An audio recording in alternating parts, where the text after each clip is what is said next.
करेमोवा, नलीची भाजी. मराठीमध्ये त्याला नलीची भाजी, महाराष्ट्रात मिळते, उत्तर प्रदेशमध्ये करेमोवा बोलतात. नळीसारखं त्याच्या दांड्या असल्यामुळे पोकळ अशा तलावाच्या बाजूला शेतीत बांधावर पाण्यावर उगवणारी वेल प्रजातीची, आरोग्यवर्धक, शरीराला ताकद देणारी, वर्धक, आरोग्याला उत्तम अशी आज भाजी बघितली आहे. सुकी भाजी बघितली आहे. त्याची पातळ भाजी, रस्सा भाजी, दाणे टाकून, शेंगदाणे टाकून, चणा डाळ टाकून, मूग डाळ टाकून अशा खूप बऱ्याच प्रकारात भाजी बनवली जाते.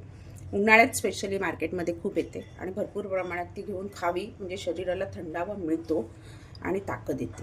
आता मी ही भिजत घातली आहे. देठ पण कोवळे असतील तर घ्यायचे आहेत. ह्याच्या पण कोथिंबीर वड्यासारख्या वड्या बघणार आहोत.